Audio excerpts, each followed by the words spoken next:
Hello everyone, welcome back to IGNOU exams. आज मैं आपको इग्नू के course BHIE 143 history of environment का बहुत ही ज़्यादा इम्पॉर्टेंट टॉपिक करवाऊंगी। इस बुक में ना कुछ आपको इम्पॉर्टेंट इन्वायरमेंटल मूवमेंट्स दे रखे हैं, जैसे कि चिपको मूवमेंट है, बिश्नोई मूवमेंट है, एपिको मूवमेंट है। तो इस तरीके से आपको बहुत सारे इस बुक में इम्पॉर्टेंट इन्वायरमेंटल मूवमेंट्स दे रखे हैं, जिसमें से कुछ मैं आज आपको करवाऊंगी जो कि एग्ज़ाम पर्सपेक्टिव से काफ़ी ज़्यादा इम्पॉर्टेंट है। आज वाली इस वीडियो में सिर्फ और सिर्फ जितने भी इन्वायरमेंटल मूवमेंट्स हैं सिर्फ मैं वही कवर करवाऊंगी आपको। सो आप इसे लास्ट तक देखिएगा, और अगर आपको लगता है कि वीडियो यूज़फुल है और आपकी थोड़ी बहुत हेल्प हुई है इससे, तो प्लीज़ वीडियो को लाइक कर दीजिएगा। नाउ देखिए, पहला क्वेश्चन है, पहला जो मूवमेंट है वो है बिश्नोई मूवमेंट। बिश्नोई मूवमेंट क्या था, कब, इसमें जितने भी मैं मूवमेंट्स आपको करवाऊंगी ना, उन मूवमेंट्स का ईयर, कब वो उसको स्टार्ट किया गया, उसका प्लेस क्या था, कौन सी जगह पे इसको स्टार्ट किया गया था, उसके इम्पॉर्टेंट लीडर्स मीन्स कि उसमें जो पार्टिसिपेट कर रहे थे या जिसके थ्रू वो मूवमेंट स्टार्ट किया गया था वो कौन थे, एम क्या था उस मूवमेंट का, और कितने % सक्सेस उस मूवमेंट को मिली थी। सो ये कुछ सेलेक्टिव पॉइंट्स हम हर एक मूवमेंट में कंप्लीट करेंगे। जैसे कि फर्स्ट जो मूवमेंट है वो है बिश्नोई मूवमेंट, और इसमें ये है कि हिंदी और इंग्लिश में ऑलमोस्ट सेम सेम ही हैं ये वर्ड्स। तो मूवमेंट की जगह पे आंदोलन देख लीजिएगा, और नाम तो यही रहेगा, बिश्नोई आंदोलन। अब ये जो इसका टाइम पीरियड था, ईयर है वो 1700s है। इसका जो प्लेस है, कहाँ पे ये हुआ था, तो ये देखिए राजस्थान स्टेट है, वहाँ का एक मारवा रीजन है, खेजरली। तो वहाँ पे ये जो बिश्नोई मूवमेंट था ये वहाँ पे हुआ था। इन शॉर्ट आपको ध्यान में रखना है, राजस्थान में ये हुआ था। इसके जो लीडर्स थे बिश्नोई मूवमेंट के, वो थी अमृता देवी।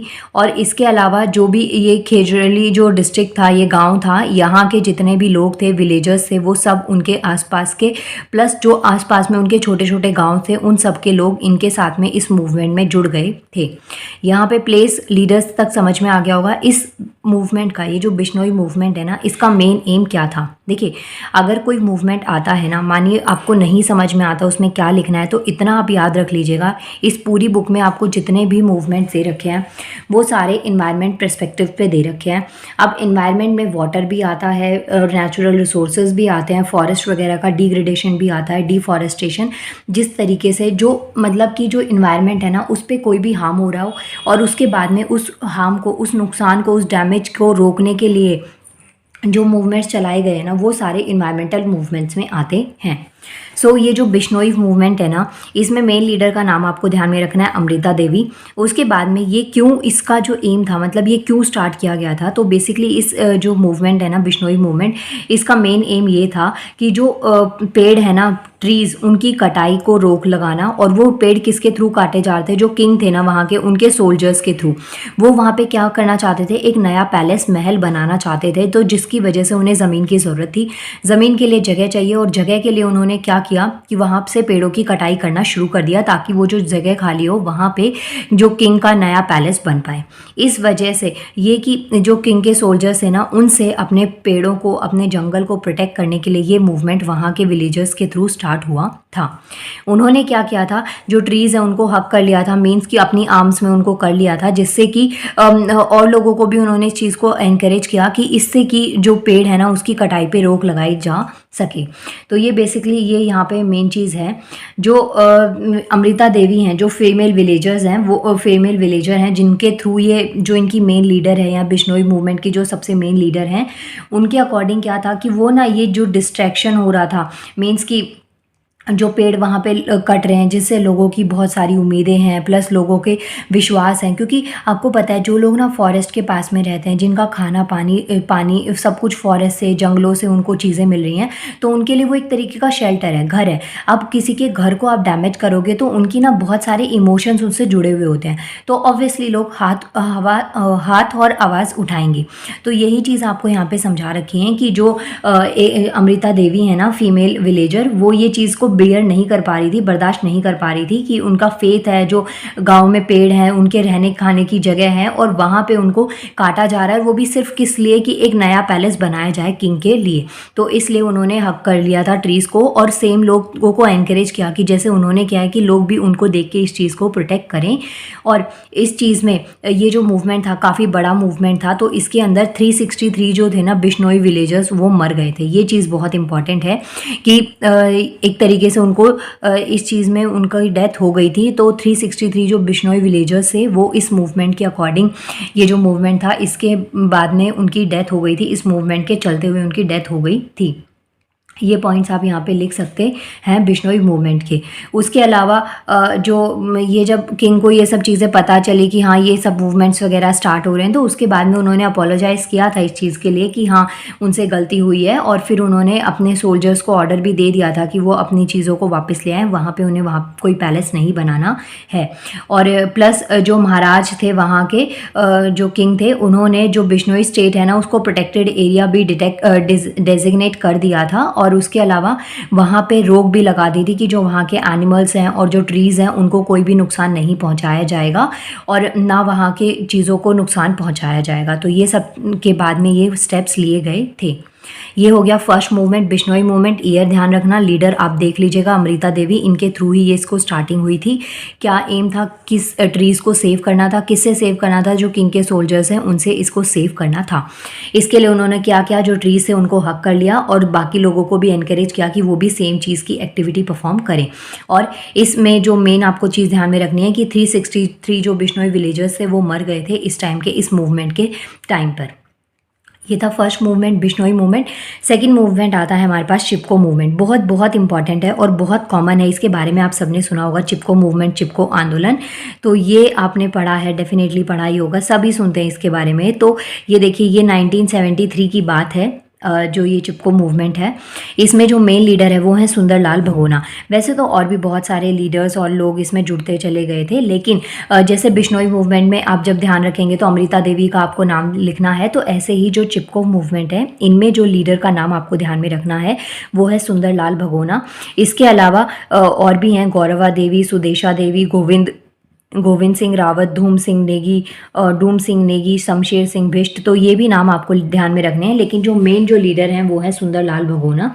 और ये एक बहुत बड़े इन्वायरमेंटल एक्टिविस्ट हैं जिनका नाम मैंने अभी आपको बताया। ये जो मूवमेंट था ना चिपको मूवमेंट, इसका जो मेन एम था वो क्या था, वो भी यही था। ये भी जो पेड़ हैं, जंगल हैं, उनकी कटाई को रोकने के लिए ये मूवमेंट स्टार्ट किया गया था। इस मूवमेंट का भी मेन ऑब्जेक्टिव यही था कि जो ट्रीज़ है ना हिमालय स्लोप्स में, हिमालयन रीजन में, उनको प्रोटेक्ट किया जाए, जो कि फॉरेस्ट को काट रहे थे। जो कॉन्ट्रैक्टर थे ना कंस्ट्रक्शन बेसिस पे, इंडस्ट्री बेसिस पे, कुल्हाड़ियों से वो पेड़ों को काटने के लिए, जो हिमालयन स्लोप में जो पेड़ हैं, जंगल है, उनको काटने के लिए वो आए थे। और ये जो मूवमेंट था ये स्टार्ट इसीलिए किया था कि इनको जो हिमालयन स्लोप में जो ट्रीज़ हैं उनको प्रोटेक्ट किया जाए इन लोगों से। और आगे पॉइंट्स बताती हूँ मैं इसमें। ये आपकी फर्स्ट शीट थी। नेक्स्ट देखते हैं क्या लिखा हुआ है यहाँ पे। जो मूवमेंट था इसमें तो ये चीज़ें आपको लिखनी है। प्लस देखिए जो मिस्टर भगोना है ना, सुंदरलाल भगोना, इन्होंने ये चीज़ के लिए जो ये यहाँ के विलेजर्स थे उनको काफ़ी ज़्यादा इस चीज़ के लिए अलाइनमेंट किया था, उनको समझाया था, कन्वे किया था कि जो ट्रीज़ की क्या इंपॉर्टेंस होती हैं, किस तरीके से जो इन्वायरमेंट है वो हमारे लिए यूज़फुल है, और जो ट्रीज़ होने की वजह से हम सॉइल इरोजन को कैसे रोक सकते हैं, रेन और जो भी प्योर एयर है वो हमें कैसे मिल सकती है। देखिए ये सारे कंसेप्ट्स मैं आपको थोड़ा शॉर्ट में समझा देती हूँ।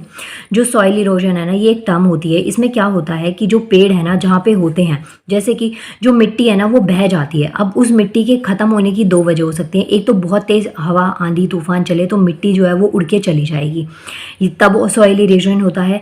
सेकेंड लेवल पे जो सॉइल इरोजन होता है वो क्या होता है, कहीं किसी एरिया में ना फ्लड आ जाए, ब्लड लिख रही हूँ मैं, सॉरी, यहाँ पे फ्लड आ जाए, बहुत ज़्यादा बारिश हो जाए, तो उसके साथ में पानी के साथ में मिट्टी क्या हो जाती है, बह जाती है। लेकिन जहाँ पे पेड़ होते हैं तो पेड़ की जो जड़ें हैं ना वो मिट्टी को बाइंड अप करके रखती है, रोक के रखती हैं, जिसकी वजह से जो सॉइल इरोजन है वो बहुत कम हो पाता है।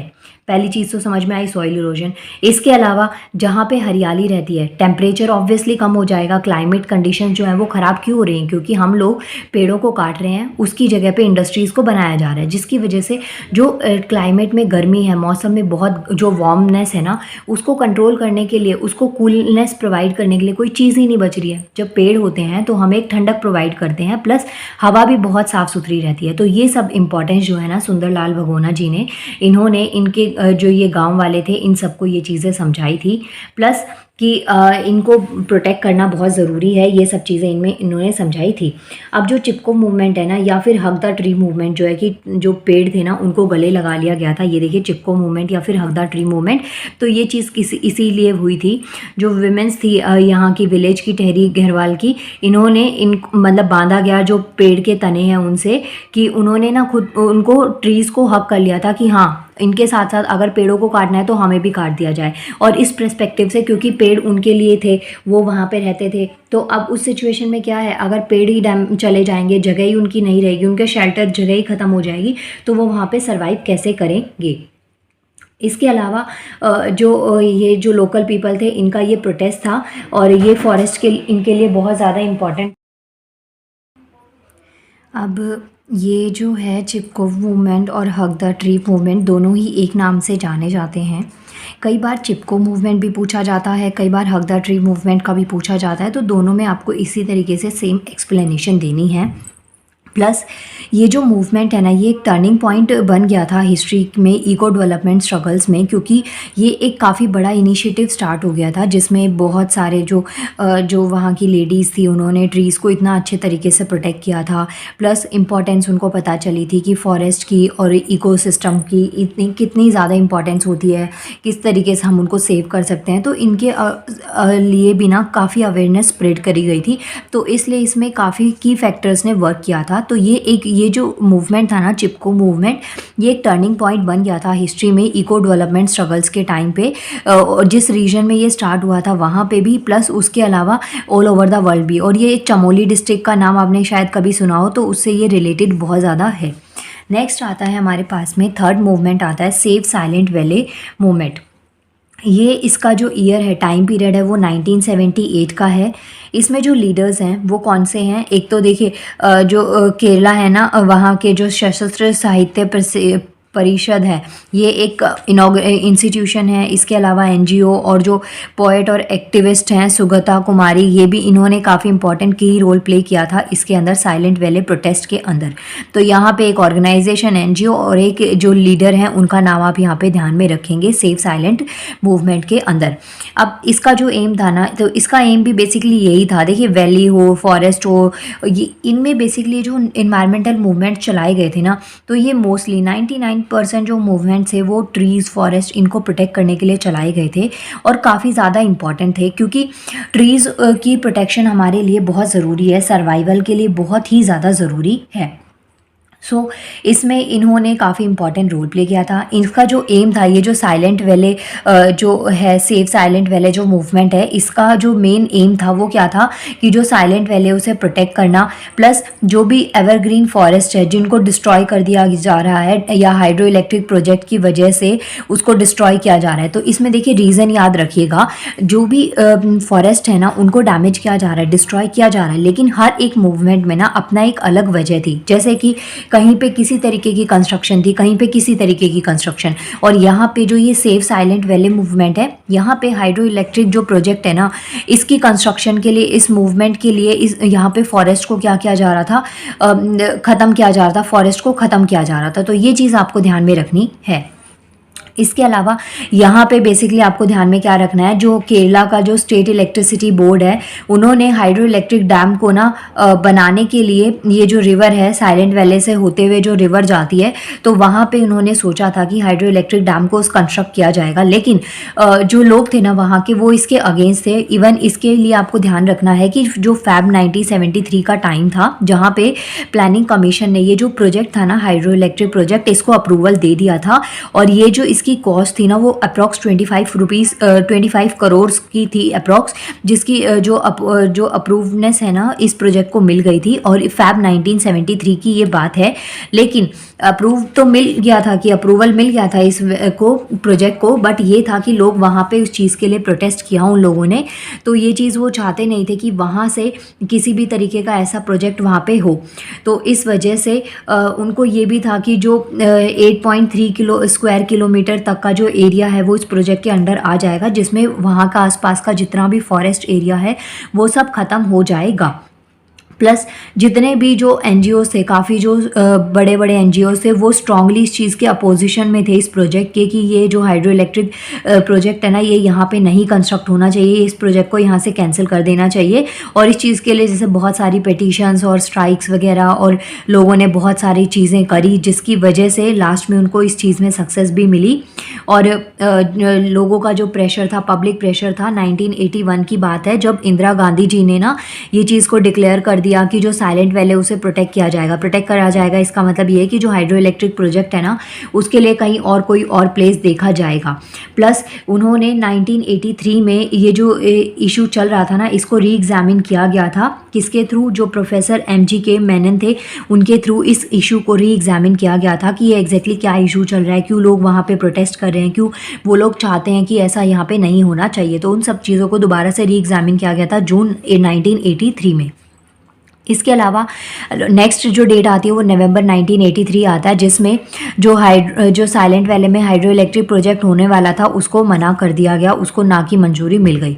अब देखिए ये जो आपका कंसेप्ट है ना साइलेंट वैली प्रोजेक्ट, इसमें आपको ईयर्स ध्यान में रखने हैं, बहुत बहुत इंपॉर्टेंट है। तो देखिए फर्स्ट जो स्टार्टिंग है वो फैब 1973 की आप बात करेंगे। उसके बाद में नेक्स्ट जो डेट इसमें आती है वो है जनवरी 1981।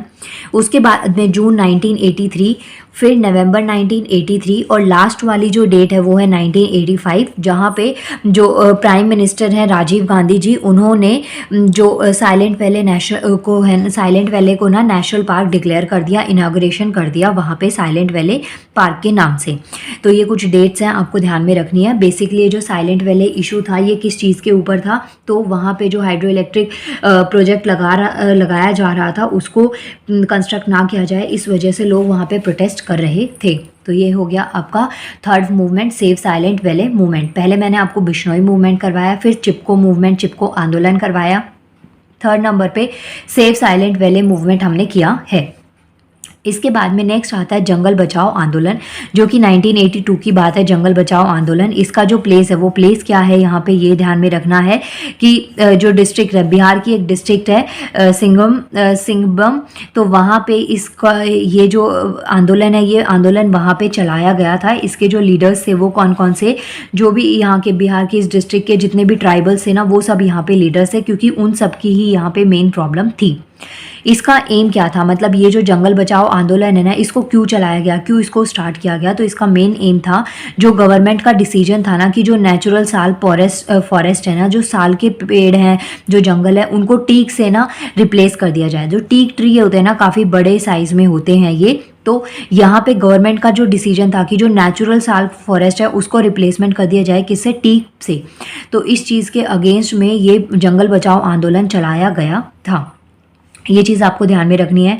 बेसिकली ये जो मूवमेंट है, यहाँ जो ये ट्राइब्स थी, जो बिहार डिस्ट्रिक्ट की जो ट्राइब्स थी, इन्होंने गवर्नमेंट का जो डिसीजन था ना, जिसमें गवर्नमेंट ये चाहती थी कि जो हाईली जो कॉस्टली होते हैं, टीक का प्राइस जो होता है ना वो नेचुरल साल फॉरेस्ट के कंपैरिजन में, जो साल के पेड़ होते हैं ना उनके कंपैरिजन में टीक काफ़ी कॉस्टली होता है। तो इस वजह से ये लोग उसको रिप्लेस करने नहीं देना चाहते थे। तो इसलिए गवर्नमेंट ने डिसाइड तो किया था कि करें ऐसा, लेकिन जो ये बिहार के ये जो लोग हैं, इस डिस्ट्रिक्ट के लोग, इन्होंने काफ़ी ज़्यादा इन ट्राइब्स ने प्रोटेस्ट किया था इस चीज़ के अगेंस्ट की ऐसा ये चीज़ नहीं होनी चाहिए। अब यहाँ पे मैंने आपको वजह बता दी कि वो रिप्लेस करना चाहते थे, और उसके बाद में ये मूवमेंट स्टार्ट हुआ था। और लास्ट में इसके बाद में जैसे बिहार से ये स्टार्ट तो हो गया था, बिहार के डिस्ट्रिक्ट से स्टार्ट हुआ था, लेकिन बाद में ये जो मूवमेंट है झारखंड और उड़ीसा तक ये स्प्रेड हो गया था, काफ़ी ज़्यादा इसकी मूवमेंट ने स्पीड पकड़ ली थी। अब जंगल बचाओ आंदोलन के बाद में नेक्स्ट हमारा मूवमेंट आता है अपिको मूवमेंट। बहुत बहुत ज़्यादा इंपॉर्टेंट मूवमेंट है ये, 1983 की बात है इस मूवमेंट की। अब पहले तो प्लेस देखिए इसको कहाँ पे स्टार्ट किया गया था। तो जो कर्नाटका है ना, कर्नाटका की एक डिस्ट्रिक्ट है शिमोगा, और उत्तर कन्नड़ा जो थी वहाँ पे, मतलब कि आपको ध्यान में रखना है जो शिमोगा डिस्ट्रिक्ट है ना वो कर्नाटका स्टेट की एक डिस्ट्रिक्ट है शिमोगा, जहाँ पे इसको स्टार्ट किया गया था। इसके जो लीडर्स थे ना, देखिए अभी तक जो हमने पर्सनैलिटीज़ पढ़ी है ना, जिसमें भी जो मूवमेंट चले उनमें जितने भी लीडर्स को हमने पढ़ा तो उसमें एक पर्टिकुलर पर्सनैलिटी के बारे में बता रखा है। लेकिन ये जो अपिको मूवमेंट है ना, इसके पीछे का यही है कि यहाँ पे कोई एक पर्सनैलिटी और एक कोई इंस्टीट्यूशन फॉर्मली उसके पीछे नहीं है।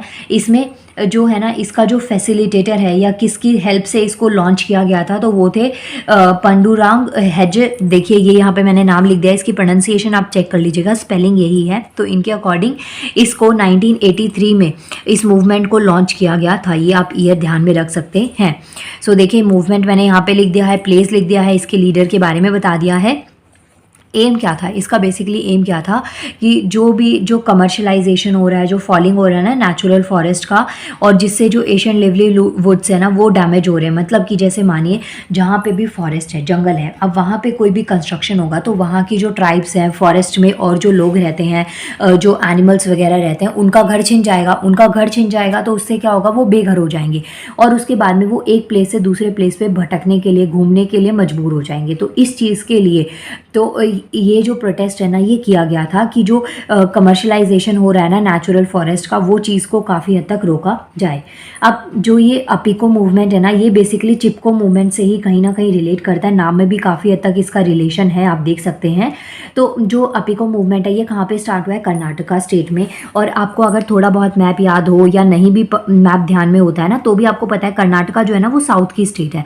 तो ये एक साउथर्न वर्जन था चिपको मूवमेंट का। चिपको मूवमेंट में क्या हुआ था, जो लेडीज थी वहाँ पे हिमालयन साइड में, क्योंकि जो चिपको मूवमेंट है ना हिमालय क्या है, ऊपर की साइड में है, ठीक है, तो ऊपर नॉर्थ की साइड में। तो वहाँ पे क्या है कि इन्होंने जो ट्रीज थे उनको, पेड़ों को हक कर लिया था कि उन्हें पेड़ों को काटने नहीं देना था। तो एपिको मूवमेंट में भी कुछ ऐसा ही हुआ था, लेकिन ये साउदर्न साइड में हुआ था, तो इसलिए ये एक साउदर्न वर्जन है चिपको मूवमेंट का। साउथ मतलब कि जो नीचे वाला पोर्शन होता है वहाँ पे, ये चीज़ आपको ध्यान में रखनी है। इसके अलावा जो यहाँ के जो एपिको मूवमेंट है ना, इसमें बहुत सारा जो मतलब मेन जो वजह थी ना एपिको मूवमेंट की, तो वो यही थी कि जो कॉन्ट्रैक्टर्स थे ना वो पेड़ों को कट करना चाहते थे, फॉरेस्ट डिपार्टमेंट के जो कॉन्ट्रैक्टर्स थे।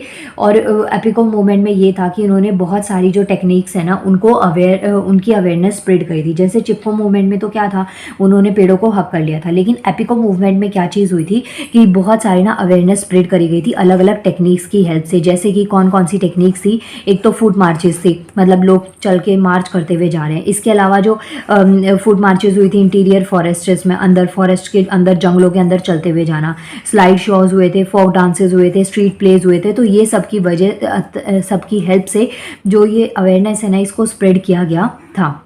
इसके अलावा जो सेकंड एरिया जो है ना मूवमेंट का, वो था प्रमोट करना अफॉरेस्टेशन को। अफॉरेस्टेशन का मतलब होता है ज़्यादा से ज़्यादा पेड़ लगाओ। तो ये चीज़ था कि जो बंजर ज़मीन है, जहाँ पे जगह खाली पड़ी है, तो वहाँ पे ज़्यादा से ज़्यादा फॉरेस्ट को लगाया जाए, जंगलों को, पेड़ों को उगाया जाए, जिसकी वजह से वहाँ पे जो क्लाइमेट चेंजेस हैं ना जो हो रहे हैं एक तरीके से, वो काफ़ी हद तक उसको कम किया जा सके। इसके अलावा ये जो मूवमेंट था ना इसको काफ़ी सक्सेस मिली थी। तो ये पॉइंट्स आप यहाँ पे लिख सकते हैं। इसने प्रमोट किया था अफॉरेस्टेशन को। इसके अलावा काफ़ी सक्सेस मिली थी। और जो साउथ इंडिया था ना फर्स्ट, ये साउथ इंडिया का first large scale environmental movement था। कौन सा movement, Appiko movement. South India में सबसे बड़ा जो मूवमेंट चलाया गया था ना इन्वायरमेंटल मूवमेंट, उसमें जो नाम आता है वो आता है एपिको मूवमेंट। इसके बाद में नेक्स्ट मूवमेंट आता है हमारे पास नर्मदा बचाओ आंदोलन, जिसको NBA कहा जाता है। 1985 की बात है, नर्मदा बचाओ आंदोलन चलाया गया था। इसका जो प्लेस था वो क्या था, पहले तो ईयर देखिए 1985 हो गया, प्लेस क्या है, नर्मदा बचाओ आंदोलन है, तो ऑब्वियसली कहाँ पे होगा, नर्मदा रिवर के ऊपर, जो कि कहाँ कौन सी स्टेट से फ्लो होते हुए जाती है, गुजरात, मध्य प्रदेश एंड महाराष्ट्र। इस क्वेश्चन के आंसर के लिए भी again I am telling you कि आप एक मैप की प्रैक्टिस कर लीजिए, जहाँ से आप मैप की प्रैक्टिस में आप बेसिक सा रफ सा मैप बनाना सीख लीजिए, जिसमें आप ये गुजरात, MP, महाराष्ट्र ऐसे जो स्टेट्स वगैरह ना उनको आप यहाँ पे शो कर पाएं, दिखा पाएं। तो ये चीज़ आपको यहाँ पे करनी है। अब देखिए यहाँ पे प्लेस बता दिया मैंने, ईयर बता दिया, तो अब करते हैं बात लीडर्स की कि जो लीडर कौन कौन से थे इस मूवमेंट के अंदर। तो यहाँ पे देखिए यहाँ पे आपको 3 लीडर्स के नाम दे रखे हैं जिन्होंने, जो कि ह्यूमन राइट एक्टिविस्ट भी थे और प्लस एनवायरमेंटलिस्ट भी थे, जिन्होंने इस मूवमेंट में, नर्मदा बचाओ आंदोलन में काफ़ी ज़्यादा मेजर रोल प्ले किया था। बेसिकली इस मूवमेंट का जो एम था ना वो क्या था, ये सोशल मूवमेंट जितने बहुत ज़्यादा अमाउंट में ना नर्मदा रिवर पर बहुत सारे डैम्स को बनाया जा रहा था, तो उस चीज़ के अगेंस्ट में ये था। क्योंकि देखिए ज़्यादा जितनी रिक्वायरमेंट होती है ना उतना ही ठीक रहता है। अगर ज़रूरत से ज़्यादा डैम्स वगैरह हो जाते हैं तो उससे ज़्यादा कॉन्फ्लिक्ट होने के चांसेस होते हैं, और उससे क्या होता है, जो ज़मीन है ना वो काफ़ी हद तक वीक हो जाती है, उसमें वीकनेस आने लग जाती है। फिर अर्थक्वेक या कोई भी ऐसा नेचुरल डिज़ास्टर आता है तो वहाँ पर घर डैमेज होने के बहुत ज़्यादा चांसेस हो जाते हैं। सेम चीज़ जो थी ना वो टेहरी डैम कॉन्फ्लिक्ट था ना उसमें भी था, सेम नर्मदा बचाओ में भी था, ऑलमोस्ट इसमें सेम चीज़ें थी। अब इसके अलावा ये आप यहाँ पे लिख सकते हैं सोशल मूवमेंट था against the number of large dam builds across the Narmada river. इसके अलावा जो एक्टिविस्ट थे ना उन्होंने इस चीज़ में डिमांड किस चीज़ की करी थी कि ये जो मूवमेंट था ना इसका बेसिकली जो फोकस क्या था कि जो भी इन्वायरमेंट है, जो इकोसिस्टम है ना वैली का, घाटी का, उसको प्रिवेंट किया जाए, उसको बचाया जा सके।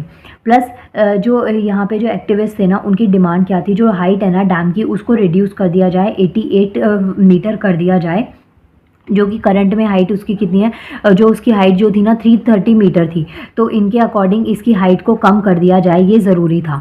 लेकिन जो वर्ल्ड बैंक है ना उन्होंने इस प्रोजेक्ट को विड्रॉ कर लिया था, और उसके बाद में अक्टूबर 2000 समथिंग की बात है जब हाइट जो है ना 88 इनकी डिमांड थी, उस हाइट को 90 मीटर कर दिया, मतलब ना 130 रखा ना 88, उसके बीच में यहाँ पे 90 मीटर हाइट जो है ना वो डैम की बढ़ा दी गई थी। तो ये चीज़ आपको ध्यान में रखना है, ये पॉइंट्स इसके काफ़ी ज़्यादा इंपॉर्टेंट पॉइंट्स हैं जो इसके अंदर आ जाते हैं।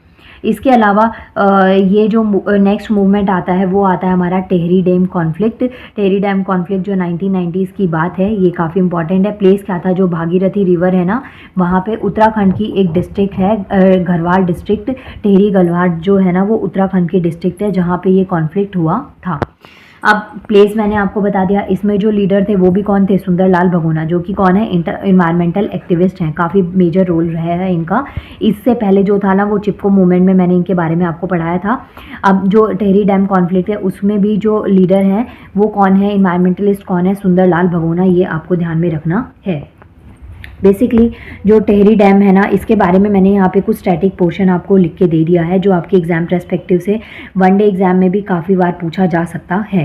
टेहरी डैम क्या है, एक टॉलेस्ट डैम है हमारे भारत देश में, और अगर ऑल ओवर वर्ल्ड की बात करें तो ये 12th नंबर पे आता है। इंडिया में 1st नंबर पे लिख सकते हैं, और जो भारत पूरे दुनिया की बात करें तो ये टॉलेस्ट डैम आता है 12th नंबर पे, और जिसका जो टोटल जो कैपेसिटी है ना वो कितनी है, 2400 मेगावाट। अब ये ना biggest hydro electric power plant है हमारे भारत देश में। देखिए टेहरी डैम के ऊपर ना ये क्वेश्चंस वनडे एग्जाम में पूछे जा सकते हैं कि जो हमारा biggest hydro electric power plant है भारत देश में वो कौन सा है, टेहरी डैम है। कितनी पावर के साथ में, 2400 मेगावाट पावर कैपेसिटी के साथ में टेहरी डैम है, ये चीज़ आपको ध्यान में रखना है। ये जो यहाँ पे कॉन्फ्लिक्ट हुआ था तो ये प्रोटेस्ट करने के पीछे जो वजह थी वो क्या थी, जो इनहेबिटेंट्स है ना, जो निवासी थे उनका डिस्प्लेसमेंट हो जाना, प्लस जो इन्वायरमेंटल कॉन्सिक्वेंस हो रहे थे वीक इकोसिस्टम की वजह से, तो उसकी वजह से ये जो टेहरी डैम कॉन्फ्लिक्ट है ना वो हुआ था। बेसिकली जो टेहरी डैम है, इन्होंने टेहरी डैम ने जो नेशनल अटेंशन अट्रैक्ट किया था वो कौन सा वाला टाइम था, 1980 से 1990s का जो टाइम था। Tehri dam attract national attention, राष्ट्रीय लेवल पे जो अटेंशन मिली थी वो 1980s और 1990s की बात है। सो ये कुछ पॉइंट्स आप अपने आंसर में ऐड ऑन कर सकते हैं, बहुत ज़्यादा इंपॉर्टेंट है। इसके बाद में जो मेजर ऑब्जेक्शंस थे ना इसमें वो क्या थे, पहला तो ये था जो सेस्मिक सेंसिटिविटी होती है रीजन की। सेस्मिक सेंसिटिविटी का मतलब होता है जैसे भूकंप आ जाने की वजह से वीकनेस होती है ना तो वहाँ पे ज़्यादा हद तक डैमेज हो जाता है। सेकंड था submergence of forest areas along with Tehri down etcetera. देखिए अब वहाँ पे क्या है, जो फॉरेस्ट एरिया है ना वो पूरा डूब जाना मतलब कि ज़रूरी नहीं होता कि पानी में ही किसी चीज़ को आप डुबोते हैं। डुबोने का मतलब होता है कि कोई चीज़ पूरी साइड, चारों साइड से किसी पोर्शन को, पार्ट को कवर कर ले। तो ये चीज़ें थी यहाँ पे। इसके अलावा जो बहुत सारे सपोर्टर्स थे, जो प्रोमिनेंट लीडर्स थे जैसे सुंदरलाल बगोना, तो वो भी ना फिर काफ़ी हद तक फेल हो गए थे इस मूवमेंट को पॉपुलैरिटी दिलाने के लिए नेशनल और इंटरनेशनल लेवल पे। इन शॉर्ट आपको ये ध्यान रखना है, जो टेहरी डैम कॉन्फ्लिक्ट है इसको ज़्यादा हद तक ना पॉपुलैरिटी नहीं मिली थी। सो माय डियर व्यूअर्स, ये कुछ मैंने आपको ना डैम्स करवाए हैं जो कि एग्जाम पर्सपेक्टिव से काफ़ी ज़्यादा इंपॉर्टेंट है। कई बार शॉर्ट नोट में आपसे डायरेक्ट डैम्स भी पूछे जा सकते हैं कि डैम्स क्या होते हैं। आपको कोई भी एक जो मूवमेंट है ना, इस मूवमेंट कोई भी एक रैंडम मूवमेंट आपसे पिक करके उसके बारे में पूछा जा सकता है। और इसके अलावा जैसे मूवमेंट्स पे अगर शॉर्ट नोट नहीं भी आता तो भी ये क्वेश्चन काफ़ी ज़्यादा इंपॉर्टेंट है। आपसे ये ना असाइनमेंट में एक क्वेश्चन आपको दे रखा था, उसमें आपको ये सारे पार्ट्स में आंसर को देना था। जैसे कि आपसे पूछा जा सकता है कि जो सिटीजन वॉइस है ना, मतलब जो नागरिक की जो आवाज़ है ना, कि जो इन्वायरमेंटल मूवमेंट्स होते हैं पोस्ट इंडिपेंडेंस के, उनके अगेंस्ट उनकी क्या आवाज़ थी, किस तरीके से उन्होंने रोल प्ले किया था, कौन कौन से मूवमेंट्स जो है ना इन्वायरमेंटल मूवमेंट्स को चलाया गया, लोगों ने अपने प्रोटेक्शन करी, किस तरीके से उन्होंने किसको सक्सेस मिली, किसको सक्सेस नहीं मिली। तो इस तरीके से ये क्वेश्चन आपके एग्जाम पॉइंट ऑफ व्यू से बहुत बहुत ज़्यादा इंपॉर्टेंट है। सो प्लीज़ ये जो मूवमेंट्स हैं इन सबको पढ़ के जाइएगा, एटलीस्ट 2 बार इस वीडियो को देखिएगा ताकि आपको जितने भी मूवमेंट्स हैं वो काफ़ी अच्छे तरीके से याद हो जाएं। इसके बाद में इस बुक की मैं आपको लास्ट वीडियो कल सुबह तक ही अपलोड करूँगी। इवन हो सकता है कल मैं आफ्टरनून तक इस वीडियो को अपलोड कर दूँ, जिसमें मैं आपको हिस्ट्री के 2 बहुत इंपॉर्टेंट क्वेश्चन करवाऊँगी। एग्जाम पर्सपेक्टिव से काफ़ी ज़्यादा इंपॉर्टेंट क्वेश्चन हैं। एंड अभी आप लोगों का एग्जाम 29 को है, आज 27 हो गई है, तो यस कल मैं आफ्टरनून से पहले ही इस वीडियो को अपलोड कर दूंगी। नाउ मिलते हैं नेक्स्ट वीडियो में। थैंक यू सो मच, और प्लीज़ वीडियो को लाइक करिएगा, चैनल को subscribe. Thank you so much.